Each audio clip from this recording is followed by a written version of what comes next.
Bueno, buenas tardes a todos los que aquí nos han querido acompañar en esta tarde-noche que no se sabe si es de otoño, de primavera o de cuasi verano. Me imagino que hay opciones más interesantes y más agradables que estar escuchando la presentación de un libro, aunque me alegra ver que todavía hay gente que considera que presentar un libro merece hacer un hueco en una agenda, con lo cual quiere decir que no todo está perdido, que todavía hay esperanza. Quiero dar las gracias, en primer lugar, también, por supuesto, a ECO por acogernos en estas magníficas instalaciones que suponen un reencuentro para nosotros, porque precisamente aquí, hace ya unos cuantos años, cuando era Galería de Arte, celebramos una presentación de un libro muy querido y al mismo tiempo muy triste, porque aquí presentamos el último libro de José Luis Brea, que era director de una colección nuestra de estudios visuales, el libro que él publicó, el último libro que él publicó, sabiendo que le quedaban 2 meses de vida.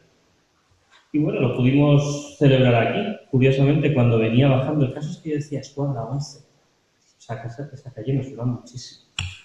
Y cuando venía bajando, dice, esto me suena de manera ya empieza a ser exageradamente familiar. Y en cuanto abierto la puerta, digo, es el sitio, en efecto. O sea que, bueno, es un placer volver aquí con los nuevos inquilinos y el nuevo uso y por lo que significa, además, precisamente, de un espacio de confluencia de pensamiento y de debate crítico para que no nos dejemos engañar. Porque de eso es de lo que va el libro que ha escrito José Luis y que van a presentar también 2 personas a las que agradezco infinitamente que estén aquí. Al profesor Naredo, porque sé que ha tenido que hacer equilibrios en su agenda para hacer un hueco y acompañarnos, y al profesor Sánchez Herrero, de la Universidad Autónoma, también por querer acompañarnos y no solo por su puesto como profesor académico, sino por ser miembro de esa plataforma sobre la energía que tan vinculada yo creo está a algunas de las tesis que se definen en el libro. Por supuesto, ¿qué voy a decir del libro? Que es buenísimo, porque si no, no lo hubiésemos publicado. También, si no fuese el editor, diría que es un libro muy bueno, porque lo es. Objetivamente lo es. Tiene una gran virtud, y es decir las cosas con una gran claridad, pero sin quedarse nada. Y tiene un claro valor didáctico. Porque curiosamente me ha pasado con este libro lo mismo que con otro que publicamos hace unos meses, con una temática distinta, pero que en el fondo es lo mismo. Se llama La sanidad no se vende, y es un libro que trata de poner el negro sobre blanco a través de la Federación de Asociaciones para la Defensa de la Sanidad Pública, precisamente qué es lo que ha ocurrido con la sanidad y qué es lo que hay que hacer para defender la sanidad pública. Es curioso, porque además el propio José Luis lo dice en el libro, cómo punto por punto muchas de las cuestiones que ahora los defensores de la sanidad pública, los defensores de la escuela pública, los defensores de cualquier aspecto de lo público que quieren convencernos de que no funciona para que lo dejemos en manos de gestores privados, como José Luis nos dice en el libro que eso no es una cuestión de ahora, que eso realmente hace ya muchas décadas que se inventó, hace unas muchas décadas que se puso en práctica con el sector eléctrico y, curiosamente, con los mismos argumentos. Es decir, esto es un esquema. Si se quitan los nombres y se cambian los sectores, realmente es lo mismo. Siempre empiezan uno a escuchar noticias de es que lo público, es que la gestión de lo público se pierde en muchas cosas, es que no, hombre, es que lo que es un gestor privado, indudablemente, lo público va a seguir siendo público, eso sí, pero la gestión va a mejorar infinitamente más. Claro, luego todo esto, cuando ya se ha convencido y se da el siguiente paso, pues empieza uno a darse cuenta que lo público empieza a hacerse más pequeñito, que empieza a perderse calidad en los servicios, que no se lo habían contado, pero la estrategia ya está ahí. Y lo bueno que tiene un libro como este es que se pone de manera cronológica una serie de datos que a lo mejor todos tenemos en la cabeza, como ocurría con la sanidad o como ocurre con la educación, y que sí, los tienes un poco dispersos. Y claro que eres consciente de que se quiere esto y del problema que ha surgido ahora, por ejemplo, lo último con lo de la tasa al sol. Vale, pues ya está, ya lo sabemos. Y con lo de las nucleares, sí, algo lo habré pensado de ese asunto hace unos años. Pero con toda la información que tenemos habitualmente, según llegan las cosas, pues se te van olvidando. Un libro como este, que lo reúne todo y de repente te das cuenta que estructura un relato coherente de principio a fin, y que esto no es una estrategia dispersa, que es una estrategia muy bien montada, cuando de repente lo ves en un cierto nivel tecnológico, con todos los datos, te das cuenta de la enormidad que supone, o de la enorme estafa que supone cualquier aspecto que implica la privatización de lo público. Y claro, uno lee esto y se queda sorprendido con que esto empiece en los años 70, y se queda sorprendido con la burbuja nuclear que cuenta también José Luis, se queda uno sorprendido con Endesa, y se queda uno sorprendido con cómo nos lo acabamos tragando todo, porque al final es que nos lo acaban en... No hemos tenido hasta ahora capacidad, muchas veces, de reacción crítica. Ahora, gracias a Dios, yo creo que la situación ha cambiado mucho. La sanidad pública se ha encontrado, los intentos de privatización de la sanidad se han encontrado una respuesta masiva en las calles, con las mareas blancas. Y eso no son cosas del pasado, siguen siendo cosas del presente. Hace poco en Galicia, uno de los sitios donde empezó las mareas por la sanidad pública, siguen manifestándose con una gran potencia. Y pasa con la sanidad pública. Y debería pasar con la energía. Lo curioso y lo bueno es que al menos ya no nos dejamos engañar tan fácilmente. Y libros como el de José Luis, que además se ha escrito de una manera muy amena y se ve francamente bien, es un libro que se edita, ha sido un placer editarlo. A ver, hay libros que son un coñazo, porque todos son problemas y todos son inconvenientes. Y además, a veces hay párrafos y capítulos farragosos que tienes que hablar con el autor y usar toda tu mano izquierda diplomática para decir, está muy bien, pero si lo aligeramos en 3 líneas, y esto lo ponemos de otra manera, no, en el caso de José Luis todo ha sido muy sencillo. Primero porque el libro venía muy bien y, de hecho, cuando lo empezamos a leer, a mí me lo pasó Ramón Acal y me dice, léetelo a ver qué te parece. Y en la página 50 le dije, vamos adelante, el libro es entretenidísimo y fantástico, aparte de indignante para quien lo lee. Y luego la verdad es que ha sido muy fácil todo en ese sentido, pero es que se lee muy bien. Es que se lee e indigna, es que te llega rápidamente, no se va por las ramas, va al hilo, al núcleo de los problemas, te los desgrana todo, Tan es así que al final dice, bueno, pues si habéis tenido poco, aquí os dejo un capítulo de miscelánea para que veáis que esto no se acaba aquí, que son otros muchos los temas que se pueden sacar, que hay muchas ramas aquí que todavía hay que denunciar, hay que investigar. Y en ese sentido, pues bueno, pues ha sido un placer. Y estoy seguro que cualquiera que lo lea, y espero que lo leáis y que lo recomendéis a gente para que lo lea. Y en esto sí que lo digo, no solo es para que la editorial gane dinero. Si nosotros publicamos un libro, indudablemente somos una empresa y queremos ganar dinero, pero, y desde acá, desde FOCA lo decimos, y lo decimos no con la boca pequeña, sino con la grande, para nosotros el mayor regalo, el mayor orgullo es que la gente los lea y que a raíz de la lectura la gente cambie su manera de pensar y cambie su manera de actuar. Si los libros no tienen realmente esa función, los libros sirven de objetos decorativos y de mercancía. Nosotros queremos que sean algo más. Creo que el libro José Luis lo reúne todo. Y bueno, yo me quedo muy sorprendido porque es más joven de lo que parecía todavía. Y con lo cual, me parece que el trabajo tiene muchísimo más mérito. Para que luego diga que la juventud de hoy no solo se dedica a perder el tiempo y a hacer estupideces. Bueno, claro, también esas declaraciones son muy interesadas.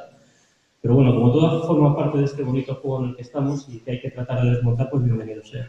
Y además ha sido un placer trabajar con José Luis y con esto ya acabo, porque creo que ha facilitado mucho las cosas, que ha respondido siempre muy bien a las pocas sugerencias que ha habido que hacerle, siempre ha respondido de manera rápida, de manera inmediata, con muy buen talante, y eso también es muy de agradecer en el sector editorial, donde no siempre las cosas suceden así. Y ahora, sin más, yo ya he hablado, iba a ser breve, he sido mucho menos breve de lo que tenía pensado, pero bueno, ahora ya paso la palabra a José Luis, que seguro tiene cosas que es realmente el protagonista junto con las 2 personas que la acompañan para hacer cosas que les interesarán muchísimo más. Muchas gracias.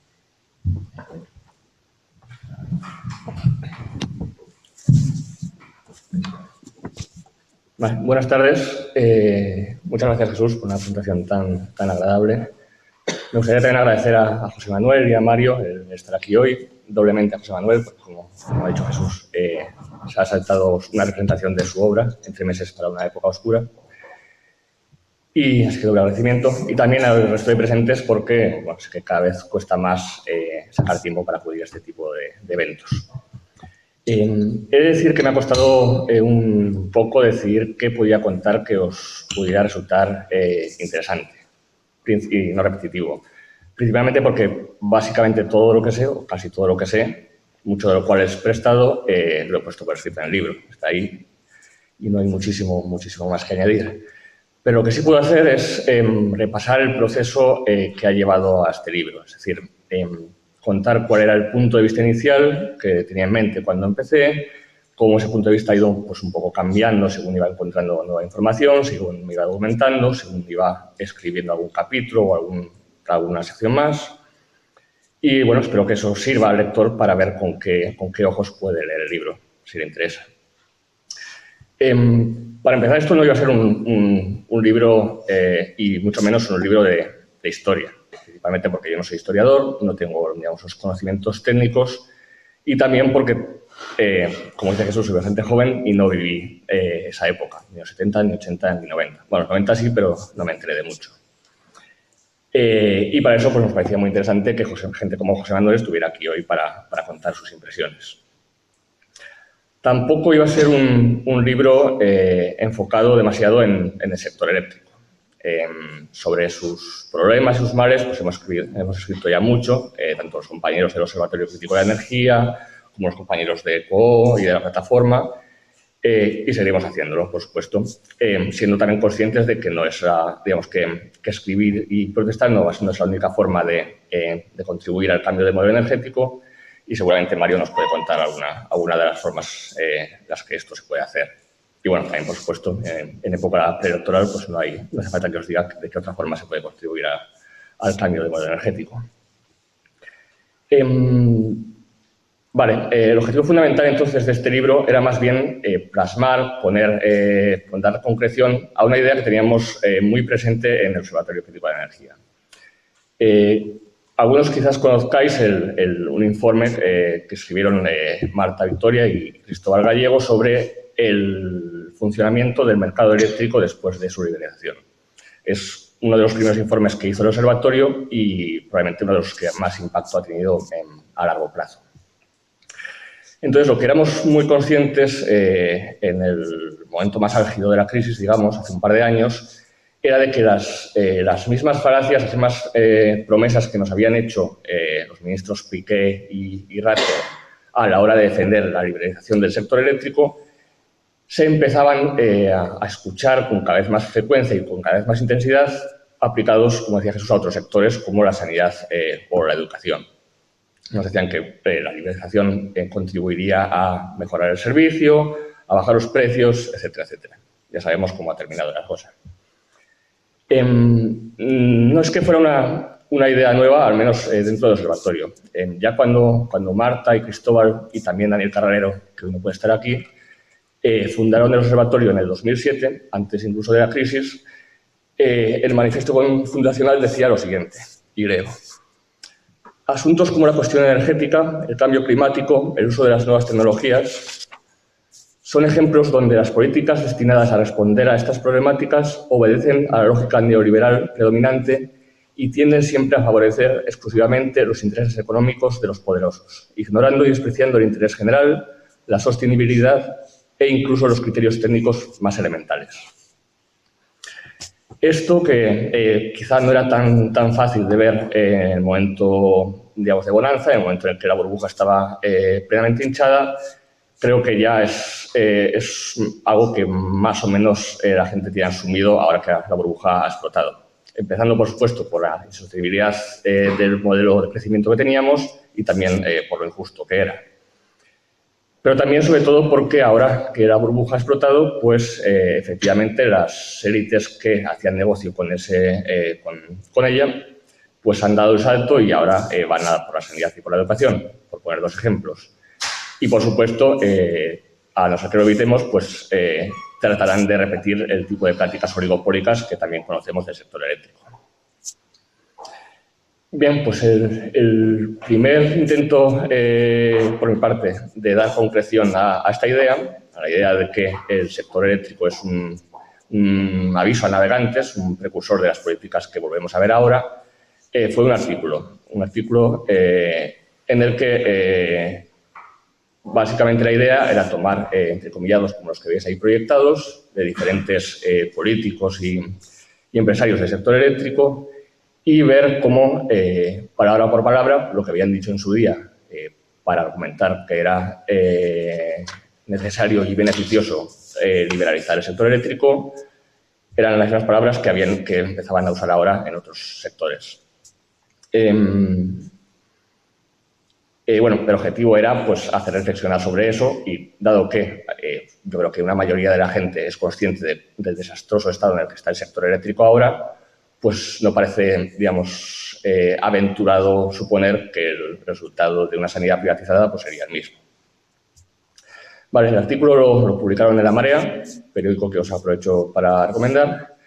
Y luego seguí buscando más información con el objetivo de escribir algo parecido sobre la privatización de Endesa.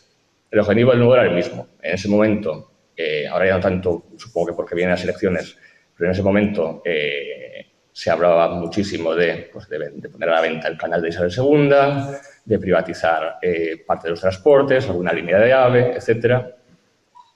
Y lo que quería ver, y efectivamente es fácil de comprobar, es que los argumentos que se usaron para privatizar Endesa pues eran los mismos que se estaban utilizando ahora. Y ya sabemos cómo acabó la venta de Endesa. Pero por ahí aparecieron, digamos, diría que empezaron a aparecer cosas más sustanciales que coincidencias de palabras y de argumentos. Para empezar, empezaron a aparecer coincidencias de caras también, ¿no? He nombrado a Rato como promotor de la liberalización del sector eléctrico. Además de eso, además de la ley de suelo que, digamos, que dio comienzo a la burbuja inmobiliaria, además de pasar por el FMI, por Bankia y por el Santander, pues fue el que tuvo la idea, el que sacó de la chistera el déficit de tarifa. Y no solo eso, sino que también defendió muy intensamente los CTCs, los costes de transición a competencia, que ahora la plataforma denuncia en Europa. Pero si uno repasa todavía más la hemeroteca, digamos, además de ver que ni los argumentos ni las caras de las élites han cambiado muchísimo, uno ve algo todavía más fundamental, diría yo, que es una crisis financiera, la burbuja nuclear, que anticipa en muchas características y muchos elementos la crisis en la que ahora estamos inmersos. Quizá también el final, y por eso, es algo que lo evitemos, y por eso me parece interesante repasar un poco brevemente en qué consistió esa burbuja nuclear y ver cuáles son las similitudes con la crisis actual. Igual que la burbuja nuclear, que la burbuja inmobiliaria, la burbuja nuclear comenzó con empresas privadas invirtiendo y endeudándose muy por encima de sus posibilidades. Para que os hagáis una idea de cuánto, digamos, a día de hoy en España hay 5 centrales nucleares funcionando, que producen el 20% de la electricidad. Y eso ya es mucho. Digamos, ocurre con cierta frecuencia, por ejemplo, que hay que parar parques eólicos para que la electricidad producida con nucleares entre y no se malgaste. O sea, las 5 centrales son muchas. Pues bien, los planes iniciales que tenían las empresas privadas para el parque nuclear eran no 5, sino 27 centrales nucleares. 27. Bueno, por supuesto, igual que ocurrió con la burbuja inmobiliaria, hubo voces que avisaron desde el primer momento que esto iba a ocurrir. Estaba, por ejemplo, pues, la voz de Naredo, también la de Isla Martínez, que nos dejó hace menos de un año, escribió sobre el tema. ¿Y qué decían estas voces? Pues decían, bueno, por un lado que estaban los argumentos obvios medioambientales, ¿no? Los motivos intrínsecos por los cuales no se puede oponer a la tecnología nuclear, pero además estaban los puramente económicos de decir que la inversión que se estaba haciendo era un disparate, que las empresas eléctricas iban a tener problemas y que al final lo íbamos a acabar pagando entre todos. Bien, no se hizo caso, por supuesto, se siguió adelante con la construcción, a la par que lo que ocurría era un crecimiento de los precios de la electricidad cada vez más alto, siempre tratando de mantener la burbuja intacta. Es decir, en el momento en que la electricidad dejara de subir su precio, pues las eléctricas tendrían que reconocer el agujero que tenían y llegaría el caos. Las eléctricas, por supuesto, negaban que hubiera ninguna burbuja y actuaban como si no existiera. Por supuesto, estuvieron teniendo beneficios y repartiendo dividendos hasta el último día. Exactamente igual que pasó con Bankia, por ejemplo. Bien, pues, claro, efectivamente llegó el día en que la burbuja explotó. Hubo un día en que la eléctrica Cepsa, como podría haber sido cualquier otra, tuvo que reconocer que había hecho lo que podríamos llamar contabilidad creativa. y que en realidad sus problemas financieros eran mucho mayores de lo que se traslucía de sus cuentas y mucho mayores de lo que creían sus accionistas y la gente que le había prestado dinero. De nuevo, la similitud con Bankia es bastante evidente. Y entonces, bueno, los acontecimientos se precipitaron. Empezó a caer la bolsa, las eléctricas suspendieron su cotización. En esos tiempos no se hablaba todavía de prima de riesgo, pero la idea de confianza en los mercados, eso sí que estaba vigente. ¿Y los mercados qué pidieron? Pues los mercados pidieron lo que piden siempre, o casi siempre, que el Estado intervenga. Y entonces el Estado tuvo que intervenir, efectivamente. Y lo hizo de varias formas. Por un lado, obligó a Endesa a comprar activos nucleares. Endesa, que en esos tiempos era todavía mayoritariamente pública, había sido apartada del negocio nuclear. Claro, era un negocio que parecía que iba a dar beneficios y por lo tanto no lo dejaron entrar. Ahora que se demostraba que era un desastre, que había que socializar pérdidas, pues entonces se lo obligaba a entrar y a comprar pues, activos nucleares que no valían gran cosa. Esa es una de las formas. La otra fue un sistema de tarifas, el marco legal estable, que se diseñó explícitamente para asegurar que las empresas eléctricas privadas recuperaran sus inversiones iniciales. Claro, era un sistema de tarifas pues, altas, por definición, ¿no? Y la tercera medida fue la moratoria nuclear, por la cual se paralizó la obra de varias centrales nucleares que igualmente jamás se habrían construido porque no había demanda para ellas. Y aún así se decidió compensar a las eléctricas por el beneficio que teóricamente no iban a recibir. Y eso fue el pago de la moratoria nuclear que llevamos pagando desde entonces. Y que si habéis seguido las noticias, dejamos de pagar hace un par de semanas. Bueno, entonces, todo sumado, pues un rescate financiero en toda regla, con muchos detalles, pero muchísimos detalles, iguales a los de rescate a Bankia y al resto de la banca española. Y bueno, aquí llegamos a lo que diría que puede ser más interesante de cara al presente y al futuro, ¿no? Ahora en política se habla bastante de ventanas de oportunidad. Pues bien, aquella lo era y bastante clara, ¿no? Las eléctricas de siempre, desde el franquismo, habían hecho y deshecho su antojo, habían ellas marcado la política energética y en los entrecomillados que hay en las slides ves algunos ejemplos clarísimos de que se daba por hecho de que nombraban ministros, por ejemplo. Bien, pues por una vez las eléctricas estaban en una situación de postración total. Estaban teniendo un agujero financiero enorme, necesitaban al Estado y el Estado podía haber hecho pues, probablemente casi lo que hubiera querido con ellas. Y llegó el gobierno del PSOE y podía haber hecho una regulación totalmente diferente que asegurara que por una vez el sector energético estuviera subordinado al interés general o incluso podía directamente haber nacionalizado todo el sector. El caso es que no hizo ninguna de las dos cosas y todavía estamos pagando las consecuencias. Consecuencias que, bueno, las directas son un precio de electricidad muy alto, ¿no? O sea, eso es algo que tenemos en España desde entonces y no desde que tenemos renovables, claro.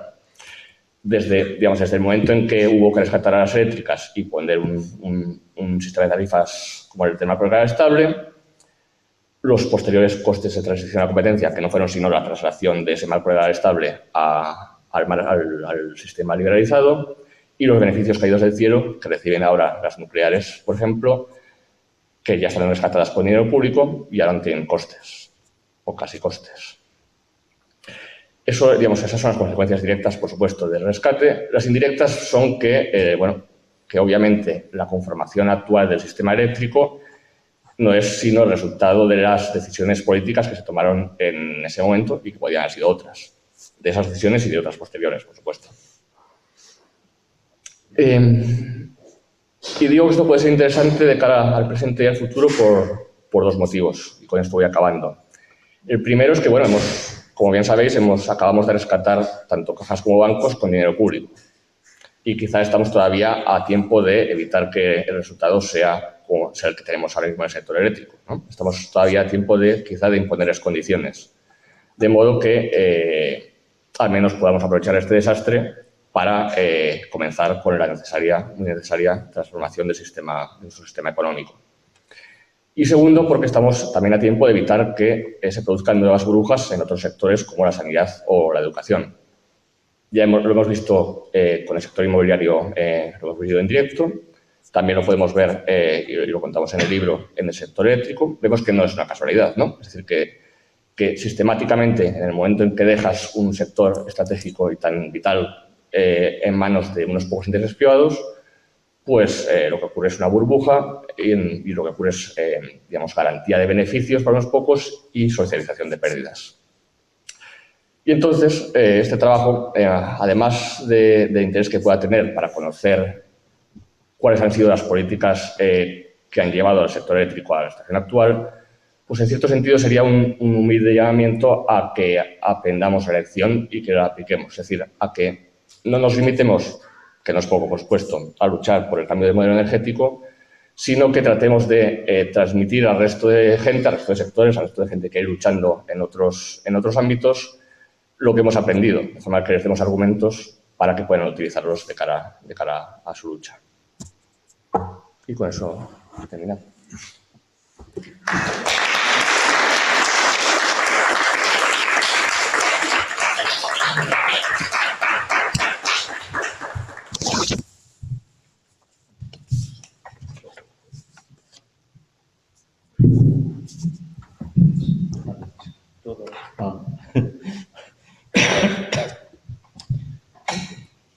Gracias. Bueno, sé que me tocaba en el turno ahora. Pues bueno, efectivamente, bueno, agradezco en primer lugar a José Luis el haber hecho el libro y haberme comunicado que salía, haberme invitado a venir, etcétera, etcétera. Porque, vamos, efectivamente se lee muy bien, como has comentado, pero sobre todo es un compendio de información que lo que genera es la indignación del lector viendo junto toda esta historia de, como se dice, breve y trágica historia del sector eléctrico español, ¿no? Entonces, en la historia esta, efectivamente, yo la primera parte que comenta, que por su edad no la vivió, pues sí la viví y con gran militancia antinuclear.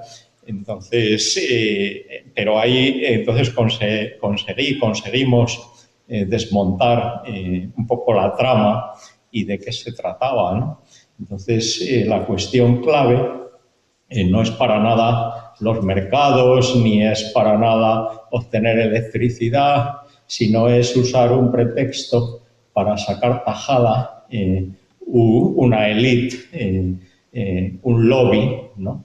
Y en este caso nuclear. ¿Cómo es así? Bueno, pues porque es que, claro, el obtener electricidad por un procedimiento tan caro y problemático como se había revelado el tema de la energía nuclear, bueno, pues era absurdo, pero el gran empeño era que en la fase de construcción allí se forraba más de uno y entonces se multiplicaban los presupuestos y todo esto se financiaba usando como instrumento a las empresas eléctricas. Entonces era el juego que yo luego he usado para ilustrar este caso de los megaproyectos, que es lo que luego he seguido trabajando, en lo cual la finalidad hipotéticamente productiva de suplir ciertas demandas, etcétera, etcétera, es el mero pretexto para que en una de las fases del proceso hay una fase extractiva, donde ahí se forra más de uno y luego dejan el muerto para que lo paguen otros, ¿no? Entonces, bueno, la cuestión clave es que todo esto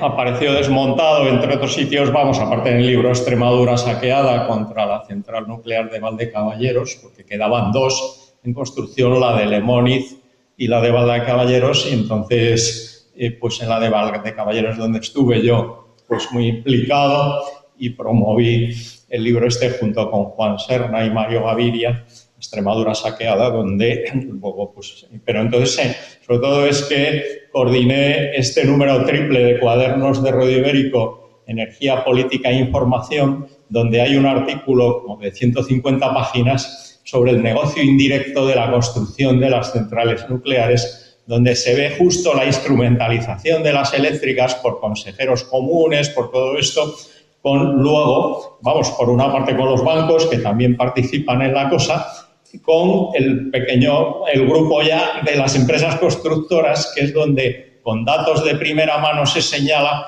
que se multiplicaban los presupuestos después de la fase de cuando se iniciaba de construcción, bueno, por 3, 4, hasta por 7 u 8 en casos que están documentados, ¿no? O bien se dejaban los equipos a la intemperie durante 6 meses o más y cuando ya se habían deteriorado se pedían otros. Es decir, todo ese desastre era para aumentar la facturación en la fase de construcción, que era el kit de la cuestión. Luego, bueno, aparte hay aquí un artículo sobre la manipulación de la información, donde ahí cayó en mis manos el manual de protocolo de imagen de la empresa de imagen que les llevaba al tema al lobby, y la cuestión clave es que no podía haber para nada propaganda directa del tema nuclear, sino pagar a una red de periodistas colaboradores para que buscaran plumas de firma, que entonces se descolgaban allí en editoriales, artículos y tal, como quien no quiere la cosa. Claro, eso se veía, dicen, bueno, creo que se le ha perdido a este hombre, que sale ahí de pronto defendiendo eso. Pues claro, ahí estaba muy clarito. Lo que decía yo es que me resultaba difícil separar cruzados voluntarios de cruzados mercenarios de los que han participado en todo este juego. Pero vamos, la cuestión es, sin extenderme ahí, es que quería leer la conclusión del negocio, del artículo este de la configuración del sector eléctrico y el negocio indirecto de la construcción, donde se apunta, después de señalar cómo la mecánica y por qué procedimientos, porque había muchos con los que se inflaban los presupuestos, etcétera. Dice, esta estrategia, la estrategia está señalada, consiste en sacar el máximo lucro posible de la construcción de las centrales nucleares, prolongándola lo más que se pueda e inflando los presupuestos, aunque ello comprometa la rentabilidad futura de su explotación. Claro, que es lo que evidentemente ocurrió. Ya se encargará luego, decía, el Estado de nacionalizar pérdidas de las compañías eléctricas que tengan que amortizar tan desmesuradas inversiones. La nube de pequeños accionistas de las eléctricas, víctima propiciatoria de este proceder, constituirá un buen escudo a la hora de pedir al Estado que pague los platos rotos del enorme negocio de la construcción. La comunidad de intereses dominante en este proceso ya habrá acumulado millones suficientes como para despreocuparse del problemático funcionamiento y explotación de las centrales o de los precios prohibitivos que va camino de alcanzar el uranio. Ante la incertidumbre de este futuro, ante los riesgos irreversibles que su opción comporta, su actuación se ha guiado por el refrán realista de más vale pájaro en mano que ciento volando. Entonces, la cuestión es que, efectivamente, todos los créditos con los que estaba promovido todas estas inversiones eran créditos con aval del Estado. Entonces, era en resumidas cuentas a la postre el pagano de todo esto y el que se ingenió por los procedimientos que se relatan en el libro de la salvación y saneamiento del sector tras este desmadre en la fase constructiva por pillar ahí precisamente beneficios en esa fase, ¿no? Y entonces el problema es que después, como se relata en el libro, pues se vuelve otra vez a las andadas y hay lo que llama pues, la burbuja precisamente de la sobrecapacidad actual de centrales de ciclo combinado, etcétera. Y entonces todo esto llevando a la electricidad más cara, la segunda más cara de todos los países de la OCDE, ¿no? Que es un poco lo que se plantea, ¿no? Entonces, claro, vemos que hay, mientras que por una parte liberalización se promueve, ¿no?, el mercado y no sé qué, todas estas cosas, pero si es como casi como en prólogo que hice al libro de la plataforma contra la privatización del canal, pues si es que ahí, en cualquier libro, por convencional que sea de economía, dice, pero bueno, pero si es un monopolio, ¿cómo va? Entonces, ni siquiera la teoría económica más rancia justifica, igual aquí, si se cuenta, sobran dedos de una mano para contar las grandes empresas, pues dice, bueno, pero ¿qué es esto? Si es que ahí no hay parabienes de esa hipotética libre competencia de todas estas historias, ¿no? Entonces, este es un poco la evolución y yo un poco lo que marcaba, porque ayer en este fin de semana hubo un encuentro antinuclear donde vimos un poco cómo ahora pues se trata del cambio de modelo, pero entonces también el cierre de las centrales, todo esto. Y entonces yo alerté a que en esta nueva fase seguro que todos estos lobbies de la construcción y de todo esto vinculados, pues van a buscar un nuevo nicho de negocio, que es el desmantelamiento de las centrales, ¿no? Entonces ahí, bueno, pues vamos a ver lo que nos meten y entonces es lo que ahí tenemos que estar un poco bien con la antena puesta, porque justo ese es el tema, el que había que desmantelarla, el tema de los residuos, toda esta historia, se hacía caso omiso cuando se construía porque parecía que eso no costaba nada. Entonces eso no entraba en los costes cuando nos manipulaban diciendo que la energía nuclear era muy barata. Entonces, claro, conservar durante siglos, milenios, los residuos, todas estas historias, nada, eso no entraba en línea de cuenta. Y entonces ahora, de pronto, en esta fase, pues vamos a encontrarnos que sí que va a costar mucho y vamos a ver lo que nos quieren clavar ahí, ¿no? Es un poco, esta es un poco la historia del desenlace. Y entonces yo lo que veo es que es súper lamentable, claro, que estemos expuestos al manejo de estos lobbies con un oscurantismo digno, pues de mejor causa un poquito, porque es que, vamos, es que otra vez, porque ese es el tema de los megaproyectos, que el problema es que yo veo que la gente cae y es como si te hacen el timo de la estampita 1000 veces seguidas y sigues cayendo. Y entonces luego viene Eurovegas, hombre, sí, es que va a traer servicios, claro, y demandas insatisfechas, claro, de fuego, de no sé qué. Pero, hombre, por Dios, pero si lo que quiere es sacar un pelotazo de terrenos, unos propietarios. Pero ¿qué es lo que ha ocurrido con el reino de Don Quijote, por ejemplo, en Ciudad Real? Que era el mismo pretexto, que iba a venir el mejor casino de Las Vegas, y ahí ¿qué pasa? Y el aeropuerto de 1.200 millones de euros ahí muerto de risa. Eso ha sido el mercado también, ha sido el liberalismo, ¿no? Vamos, toda la historia de esto. Y entonces, claro, yo lo que hay es un neocaciquismo de tomo y lomo, entonces asociado a la forma de hacer política en este país. Entonces, mientras no cambiemos pues, la forma de hacer política y se vele en ese sentido pues, por los intereses, pues claro, de la mayoría, ¿no? Pues, entonces seguiremos estando en las mismas y entonces en ese sentido ya no solo es un juego de suma cero, sino que en general muchas veces es un juego negativo, ¿no? Lo que nos ofrece ese juego económico y solo encubierto, claro, por la ideología económica dominante, pensando en la producción, todo pero va a ser producción de cosas, demandas insatisfechas, los mercados, etcétera, y entonces debajo lo que hay es el latrocinio puro y duro, ¿no? Entonces, bueno, pues simplemente quería subrayar pues un poco este telón de fondo de lo que hay detrás, pues claro, de todo este manejo de un sector por una élite, claro, y entonces la mano del poder la que ha ido urdiendo y efectivamente, como has indicado, tomando unas decisiones y no otras, etcétera, y poniendo un marco institucional que es el que se describe en el libro.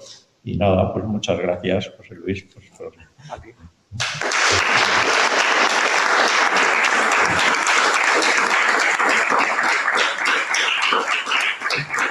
Bueno, quería decir quizá también que esto está accesible en ediciones facsímil, toda la colección de cuadernos de Ruedo Ibérico, ediciones facsímil de Valencia. Y vamos, y que el libro Extremadura saqueada se puede acceder a él libremente en mi página web, el Rincón de Narego.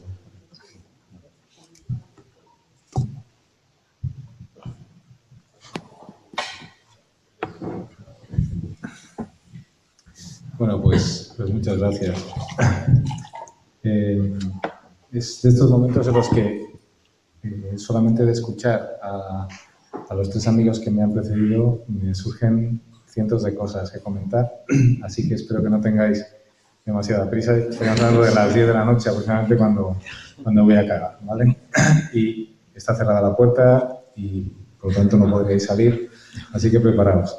Lo primero es daros la bienvenida. La verdad es que Jesús me ha propuesto que también hiciera este momento de bienvenida, pero bueno, también quería dar el protagonismo que merece al libro estupendo que estamos presentando aquí hoy, pero estáis en un sitio que pretende ser eco, que pretende ser un lugar de referencia en Madrid de todo lo que tiene que ver con economía alternativa, ecología y energía, también energía distinta de la que nos cuenta muy bien José Luis en el libro, y por lo tanto es un honor y una confirmación de que estamos haciendo las cosas correctas cuando finalmente José Luis ha propuesto que sea aquí donde se presenta este libro. La idea es que aquí todo lo que tenga que ver con energía, economía, y sea economía alternativa, energía y ecología, pues que tenga aquí su casa y que nos vayamos encontrando todas las personas que tenemos inquietudes en esos sentidos, en esos contenidos y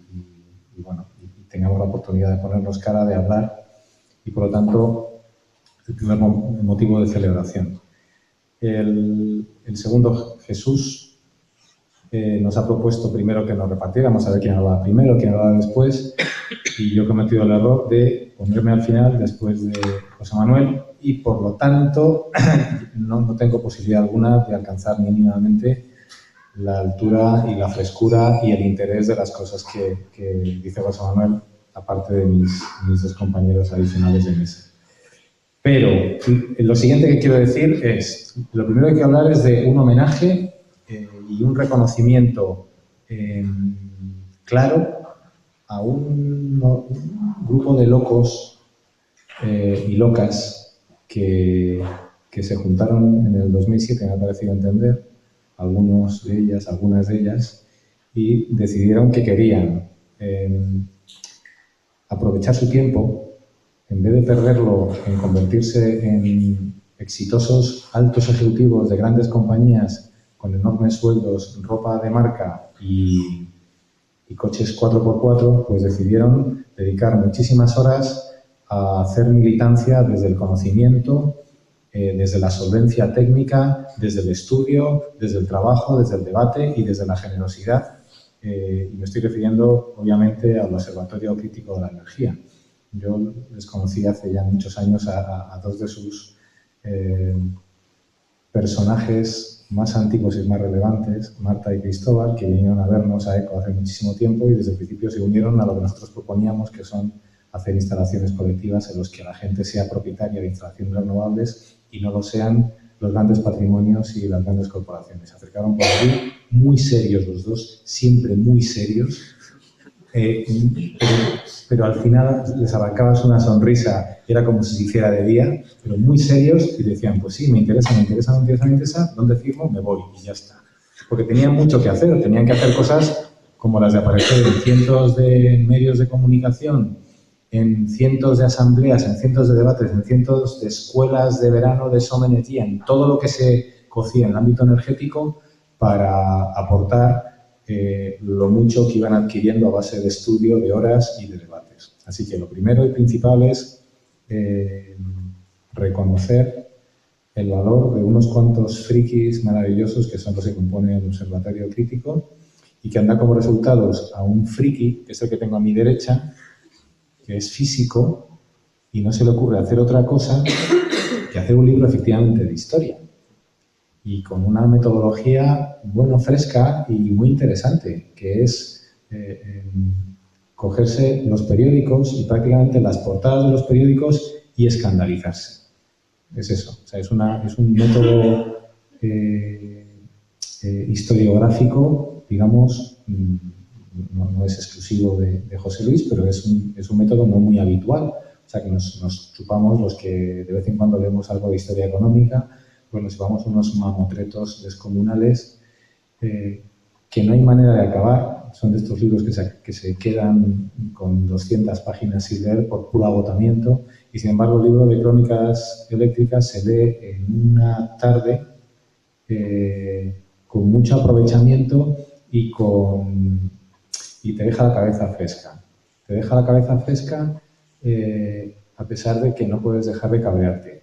Los que llevamos mucho tiempo en el ámbito, con el abordaje económico al sector eléctrico, pues también le hemos dedicado muchas horas y muchas conversaciones y muchas lecturas y nos olvidamos un poco de que esto tiene una trayectoria histórica, que todos los escándalos que estamos viviendo y que nos obligan a pelear en el día a día, toda la persecución a las renovables, el apoyo descarado de sucesivos gobiernos al statu quo de unas cuantas corporaciones que se permiten el lujo obsceno de retribuir a sus primeros ejecutivos diariamente con el sueldo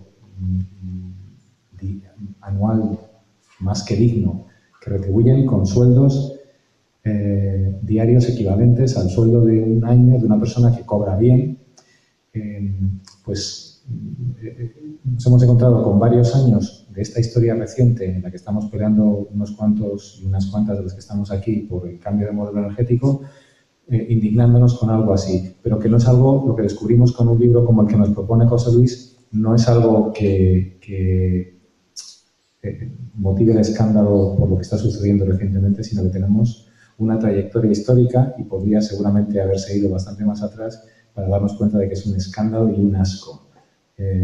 La connivencia entre el poder político y el poder económico a costa de la ciudadanía y de las clases populares o de la gente en general, digamos, por no decir otra cosa. A mí me han gustado muchas partes. Me ha gustado, efectivamente, como se ha comentado ya aquí, el recordatorio de lo que nos enfrentamos ahora con la burbuja del gas, de los ciclos combinados de gas, que es una de las razones reales de que tengamos el déficit de tarifa, de que se haya perseguido las renovables, es la sobreinversión en centrales de ciclo combinado que hicieron las grandes eléctricas en los últimos años, últimos años de la bonanza económica, de 2002 a 2008 aproximadamente.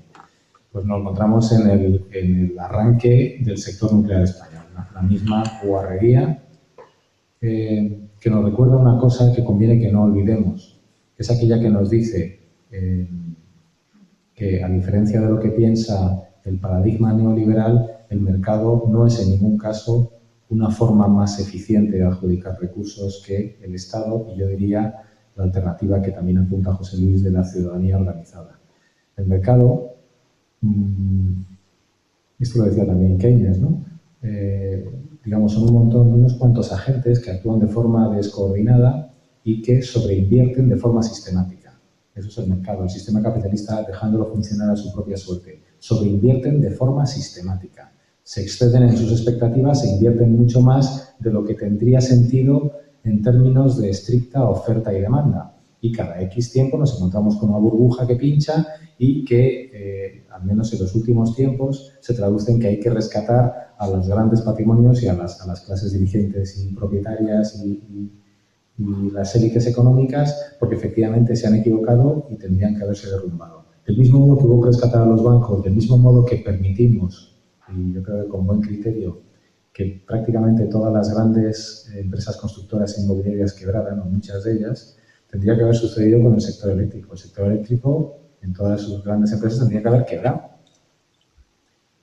Y lo único que ha pasado es que no se ha dejado que quebraran, y no se ha dejado que quebraran a costa de los riñones de los consumidores españoles que han pagado un precio de la electricidad descomunal, y los titulares de pequeñas instalaciones renovables que se han visto, han tenido que asumir unos sacrificios económicos, en muchos casos definitivos, ¿no? Sacrificios económicos definitivos. O sea que no, la economía, las grandes corporaciones, los oligopolios, este capitalismo fin de siglo no es una forma eficiente de asignar los recursos. Es una forma ineficiente, no solamente porque concentra la riqueza, sino porque consigue hacer menos cosas con los mismos recursos que una ciudadanía organizada. Entonces, eso es lo siguiente que quería decir. Primero, la OCE OLE. Segundo, el libro fresco y, por lo tanto, necesario. O sea, que sirve para complementar muchos de los libros que están en esta librería que veis ahí arriba, con una mirada histórica muy fácil de seguir y muy ágil.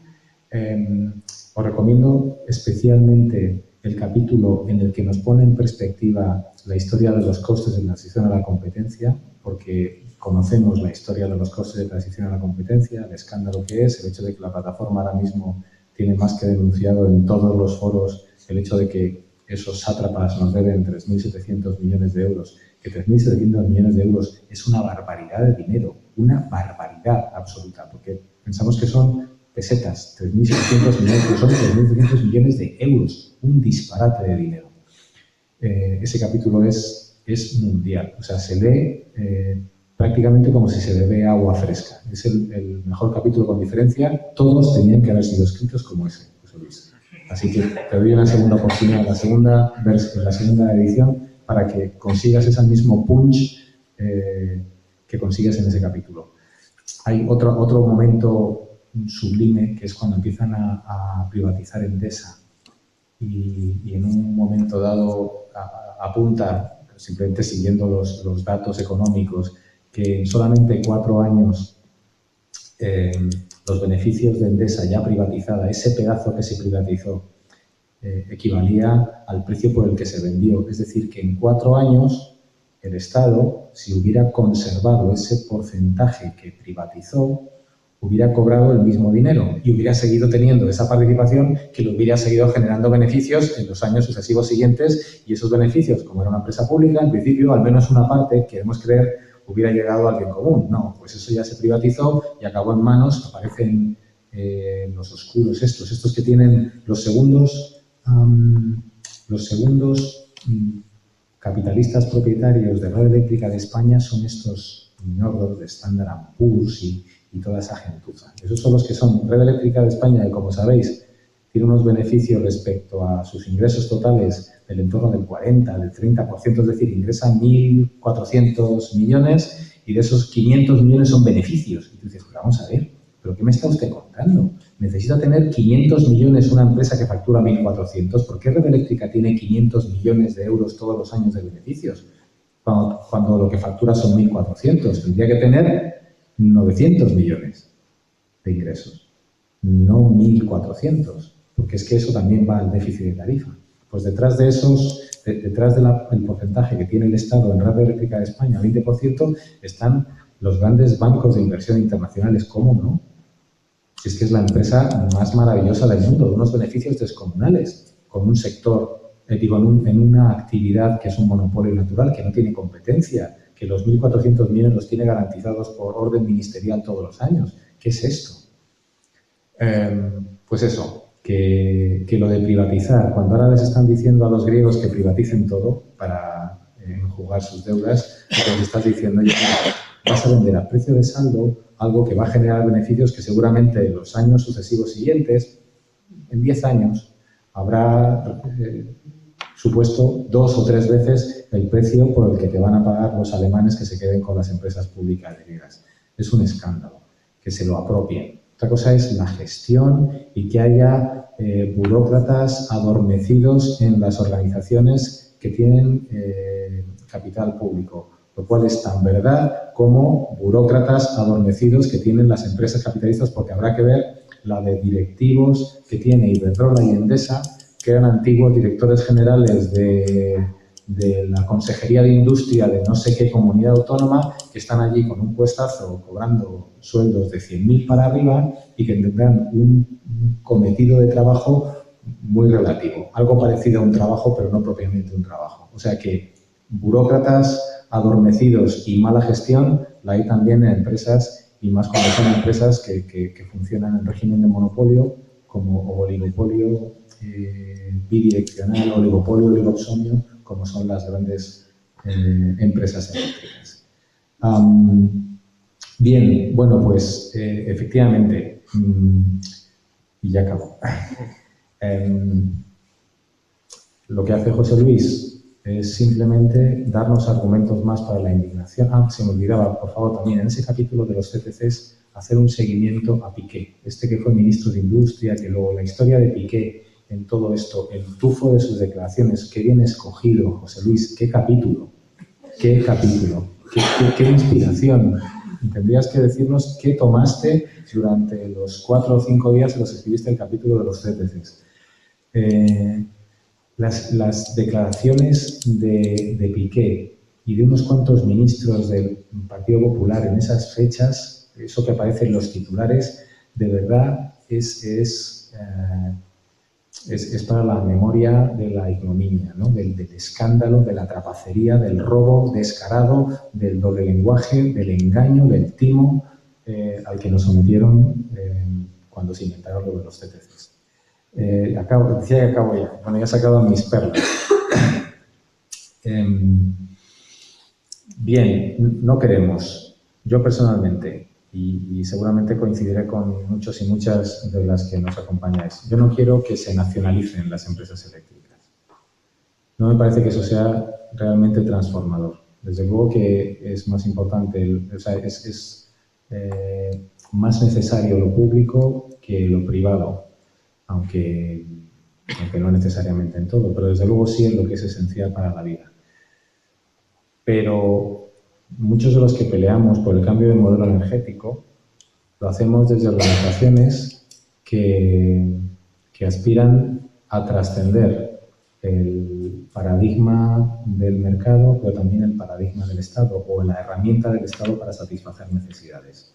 Yo creo que ya ha llegado el momento, a esta altura del siglo XXI, que los seres humanos, las personas que al menos vivimos en este pedazo del mundo privilegiado en el que más o menos están cubiertas las necesidades básicas de la amplia mayoría, nos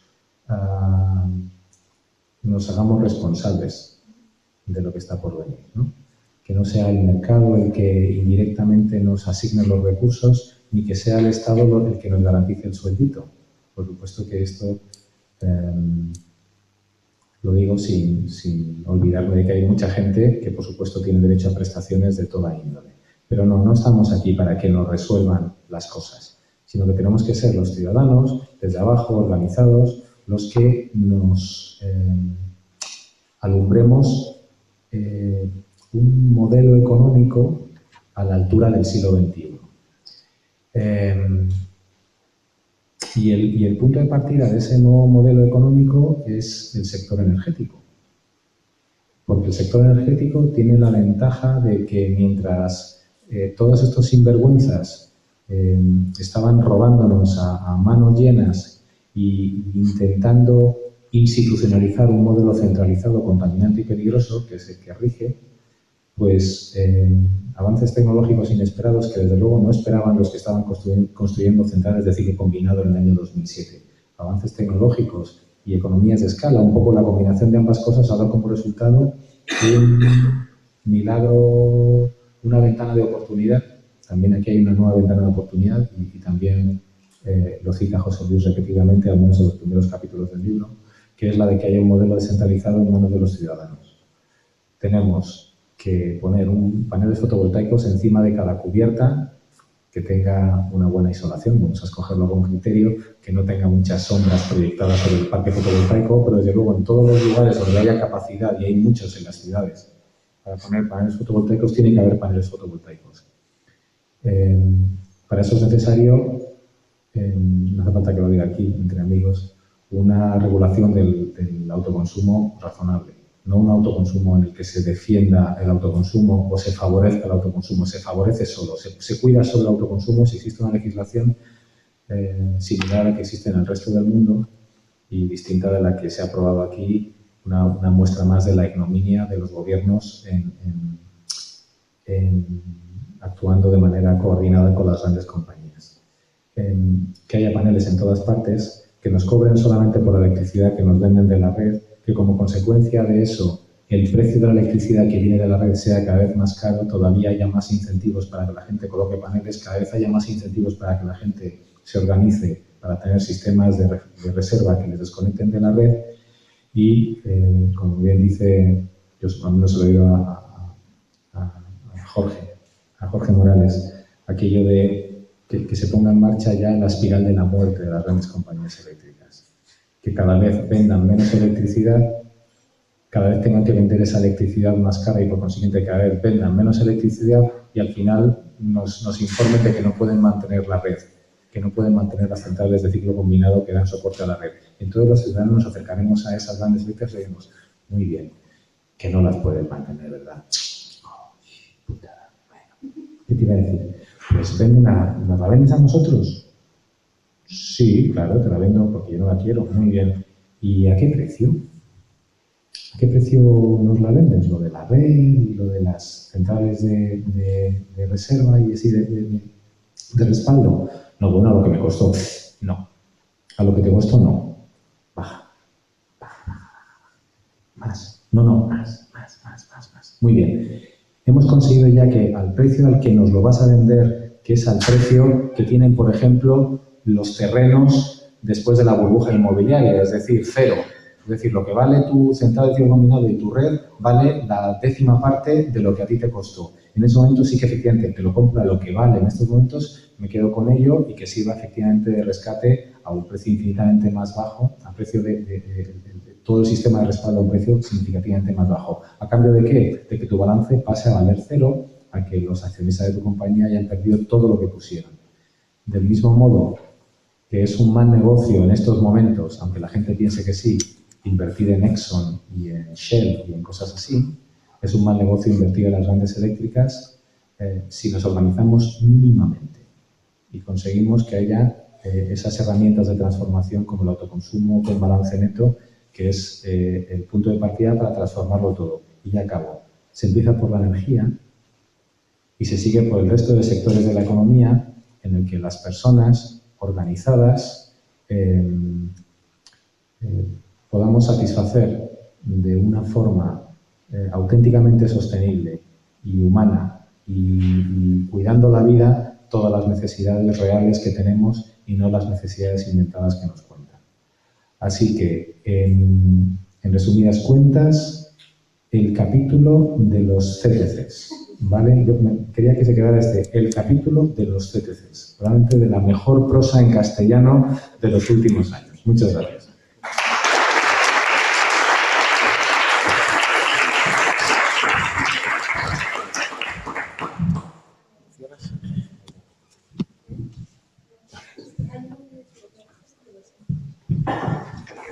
Bueno, pues después de tan brillantes intervenciones, todas muy ajustadas a verdad, porque no ha habido exageración alguna en lo que se ha dicho aquí, ni sobre lo que no se cuenta en el libro, pues bueno, no sé, es el momento de si alguno del resto de participantes tiene preguntas para el autor o para ellos, o alguno de los que esté entre el público quiere hacer alguna pregunta, pues es el momento de hacerlo. O sea que... Sí. A mí, como me han llamado friki, me siento animada a contestar. Y entonces quería empezar agradeciendo a las 3 personas que están en la mesa. Bueno, a Mario, porque yo creo que lo que ha dicho es muy cierto. ECO se ha convertido en un espacio de referencia en el que al final algunos nos pasamos casi más tiempo aquí que en el trabajo por el que nos pagan, ¿no? Y eso es bueno porque yo creo que es muy necesario en estos momentos. Entonces, pues, ECO como empresa y este local en particular son referencia del cambio que se está dando y que algunos queremos que se dé, y eso es muy de agradecer. A José Luis yo creo que también tenemos que agradecerle pues el currazo y la constancia que ha demostrado y que mantiene y que se muestra en este libro, ¿no? Además, porque yo creo que parte del cambio, lo que necesitamos es convencer a la gente de que lo que estaba establecido como una verdad no es tan verdad. O sea, tenemos que romper el discurso mayoritario y el discurso establecido, que al final es lo que... O sea, tenemos que romper la idea de que el neoliberalismo es lo sensato, lo razonable, y el resto de alternativas pues, son locuras que se quedan fuera de la sociedad. Y para eso nos hace falta mucha artillería y mucho material que utilizar para desmontar otros mensajes, ¿no? Entonces, yo creo que trabajos como el de este libro pues son súper necesarios para esta lucha, ¿no? Y en ese sentido, pero por supuesto hablando mucho más, pues a José Manuel Naredo yo creo que O sea, yo como no economista, como ingeniera, tengo que agradecerte que escriba libros de economía que me sirven para aprender economía y para ser capaz de, bueno, pues organizar las ideas en mi cabeza, argumentar cosas y participar de, como digo, de generar mensajes que nos lleven a cambiar este discurso único que parece que existe, ¿no? Y también por haber escrito todas las cosas y haber hecho los análisis que ha hecho en un momento en el que, bueno, en un momento en España vivíamos muy bien y la crisis era algo que ni nos imaginamos, vivíamos en una época de bonanza, entonces para mí hacer un análisis de lo que ha supuesto pues toda la economía basada en construir infraestructuras, en hacer inversión, en que las constructoras de este país se lleven beneficios, luego, independientemente de lo que se haya construido, sea un aeropuerto, sea una autovía, sea una central nuclear, ya verán después cómo se paga, ¿no? Entonces, todo ese análisis en el tiempo a mí me ha resultado muy útil y yo creo que es absolutamente necesario. Y hecho este agradecimiento, paso un poco a la pregunta. Habéis nombrado algunos temas que estarán de actualidad en el futuro y yo quería ahondar ahí, ¿no? Entonces, mi pregunta sería, ¿cómo veis los próximos años? ¿Dónde creéis que va a estar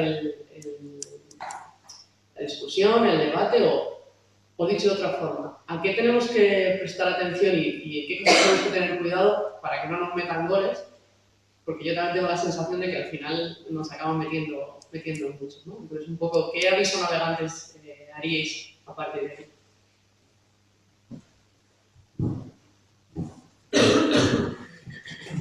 José Manuel. Respondemos. Bueno, es que para mí, para responder a la pregunta, yo creo que hay que hacer un diagnóstico de lo que ha pasado, que en general es lo que no se quiere hacer. Y eso parte, bueno, por ejemplo, cuando leí la referencia esta de aquí, este es del año 79, es decir, hace ya, pues, así. Es que es cuando salió el plan energético aquel que ponía las 27 centrales para no volver al candil este país, necesitaba meter, era un poco el mensaje, ¿no? Entonces, claro, se ve un poco el juego de despropósitos que nos lleva a ese empeño que es un poco lo que habéis llamado burbujas, pero quizá ahí yo matizaría más porque desde el punto de vista del enfoque, vamos, económico o mío en particular, claro, hay que diferenciar lo que son burbujas de comercio de bienes patrimoniales, que sería, por ejemplo, la inmobiliaria o cualquier financiera, bursátil o todo eso, ¿no? De estas otras que simplemente es sobredimensión, bueno, por forrarse, claro, eso ahí, bueno, no acaba mal, por supuesto, o es lo de los aeropuertos, ¿no? Porque hay aquí el doble, pues, de los públicos que en Alemania y luego encima los privados. Entonces dices, bueno, es que ahí no es que ya haya fallado, se hayan equivocado, sino que es que simplemente los políticos le han dado caramelos de obras al lobby de la construcción pura y simplemente, ¿no? Entonces, en ese sentido, vamos a matizar todo esto para ver en la situación que estamos, que yo creo que es que en la situación que estamos ahora es en el salvamiento de todo lo salvable y en ese sentido que se repite la historia y es un poco la experiencia de lo del libro y se trata de sacar cosas de lo del sector energético que hay en paralelo con otros sitios. Entonces, la cuestión al problema ahora es que donde ha evolucionado es lo que se llama un apalancamiento financiero, es decir, que se generan, pues, nuevos activos con aval del Estado y entonces ahora en el juego es que la deuda pública, pues, pone limitaciones el Banco Central Europeo para hacerse cargo de ella, pero no la de los bancos, por ejemplo, con aval del Estado. Entonces, con lo cual se está avalando todo lo habido y por haber, que es un poco lo que ocurrió con lo de las centrales nucleares que decía, y etcétera. En general ha ido lo del sector energético con aval del Estado y entonces ahora, bueno, es que habría que ver todos esos compromisos porque, vamos, que en eso yo es que he trabajado en las burbujas inmobiliarias y entonces ahora, claro, pues el tema del banco malo y de todas estas cosas, es decir, cómo se va echando el balón para entonces salvar en realidad estaban las inmobiliarias y ¿qué pasaba? Pues estaban con créditos de la banca, básicamente, y además, bueno, de la mano financiera del caciquismo local, que es lo que digo yo, que han sido las cajas de ahorro. Por eso también hay que tener cuidado de separar lo público de lo privado. Dices, pero bueno, si lo público está parasitado por los intereses propios, apaga y vámonos, porque claro, en eso lo de las cajas de ahorro han servido para lo que han servido, entre otras cosas para financiar el aeropuerto de Ciudad Real y cosas por el estilo, ¿no? Entonces, claro, en ese sentido, ese es el panorama. Entonces yo creo que eso va totalmente unido a la política con este tipo de negocios, que son negocios meramente extractivos. Entonces, en ese sentido, no es tanto privatización, que se dice entonces ya porque se mete todo ese mensaje, sino es pura y simplemente saqueo de lo público, que es un poco, por ejemplo, lo del canal, pues que, como digo, pues he participado yo en el libro haciendo el prólogo, dices, pero bueno, ¿qué pasa? Si es que es una empresa súper jugosa, con un patrimonio, claro, a lo del agua es lo de menos, es que luego tiene terrenos, tiene no sé cuántas historias, entonces hay muchos buitres con afán de caer, pues, y entonces en Madrid, pues qué sé yo, ya se ha liquidado lo de Bankia, ya, porque entonces ya entonces la otra gran empresa era un poco la televisión, lo de Telemadrid, que eso también pues se ha hundido, entonces también etcétera. Lo único que queda ahí es lo del canal, pero entonces, no, al margen de lo del agua, el tema es que es muy atractivo, claro, para pillar ahí, pues entonces, en ese sentido, hacia el futuro,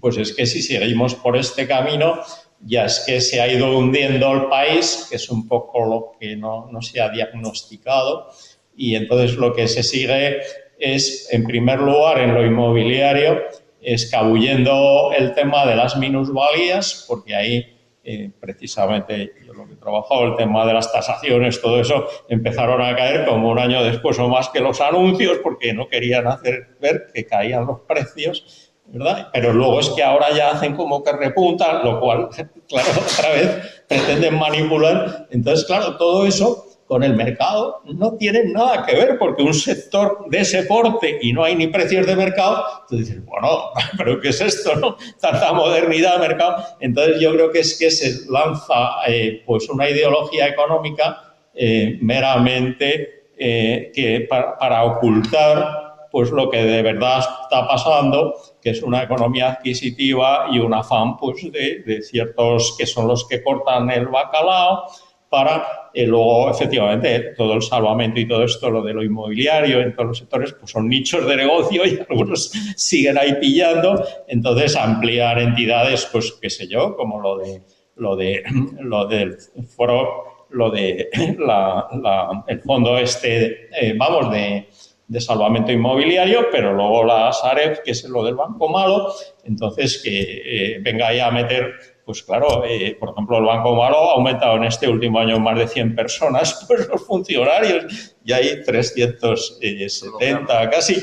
Quiero decir que son entidades, claro, todo esto supone gasto, etcétera, gente allí, pero luego el tema es que luego todo lo que hacen es dar negocio bajo cuerda con un oscurantismo tremendo. Entonces, hombre, lo que habría que exigir primero es la transparencia y otra forma de hacer política, es decir, presentar con claridad meridiana pues los problemas, no escabullir con todos esos pasivos financieros apalancados, pues en qué líos nos estamos metiendo, porque entonces en ese sentido el banco malo.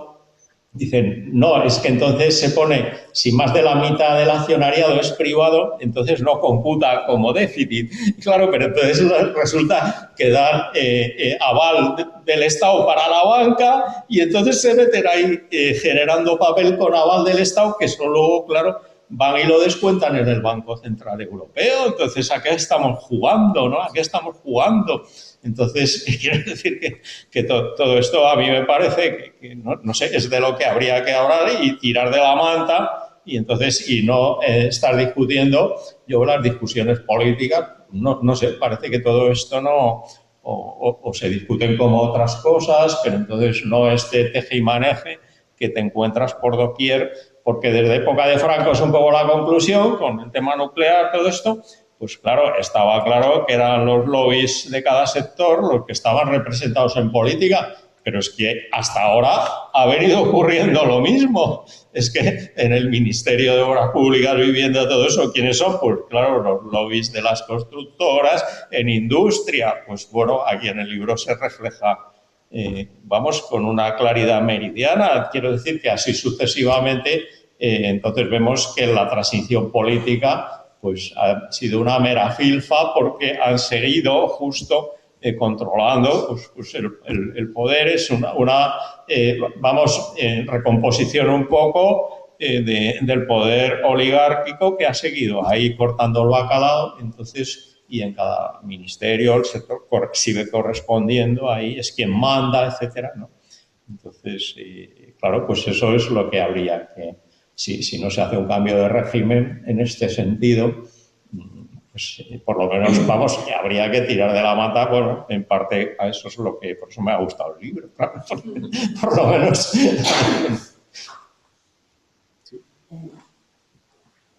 Bueno, primero agradecer a José Luis.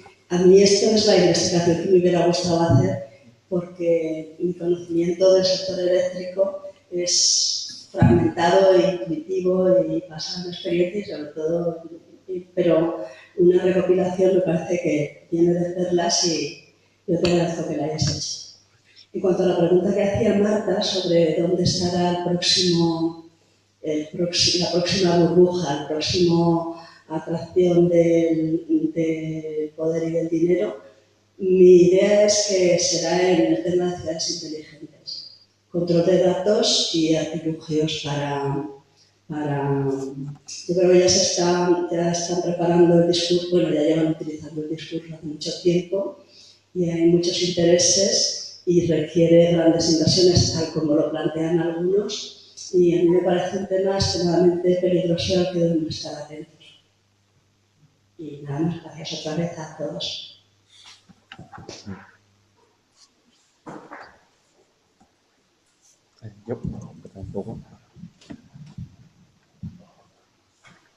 Yo, por completar un poco estas ideas, diría que una de aún más inmediata, digamos, que esa lucha sería, que probablemente va a ser, la lucha por el control de las renovables. Es decir, yo creo que ya a estas alturas nadie duda que en un par de décadas, en 2 o 3 décadas, tendremos un modelo eléctrico 100% renovable, ¿no? La tecnología ya lo está. Nadie a día de hoy construye, casi nadie a día de hoy construye nucleares. Los que lo hacen, como los británicos, pues están repitiendo, por supuesto. Y entonces, claro, aquí la duda será en manos de quién va a estar. Va a estar en manos de, como apuntaba Mario, en manos de los ciudadanos organizados, ya sean individualmente, en cooperativas, etcétera, o va a seguir en manos de los de siempre, de estas élites económicas que lo han sido siempre, que lo han sido antes de la transición y lo sigue siendo después. Pues esa probablemente va a ser la lucha que haya que llevar a cabo. ¿Y cómo hacerlo? Pues habrá varios frentes, ¿no? Está, por supuesto, el frente institucional, digamos, el conseguir regulaciones por parte del Estado que sean razonables y que favorezcan o al menos no impidan cosas como el autoconsumo. Están las digamos, las actividades que hacen organizaciones como ECO, tratar de organizarse y plantear alternativas tanto a las empresas grandes privadas como al sector público. Y también está, y con esto empalmo un poco con lo que decía antes Mario, la batalla de la opinión pública y de la información, ¿no? Por ejemplo, ya que decías que te encantaba tanto el capítulo de los CTCs, el capítulo de los CTCs hoy en día sería casi imposible de escribir. Y sería casi imposible de escribir porque en él, pues no sé si uso 30 o 40 noticias del país para documentarme, algunas con titulares tan claros como coge el billón y corre, Hoy en día eso sería imposible. Hoy en día me acuerdo que nos alegramos muchísimo, casi celebramos el día que consiguió la plataforma, que la noticia de que se había llevado la denuncia a Bruselas saliera publicada en El País. Y ni siquiera salió ni en El Mundo, ni ABC, ni en la gran mayoría de medios. Entonces, otra de las batallas, además de la del sector energético, será la de los medios de comunicación.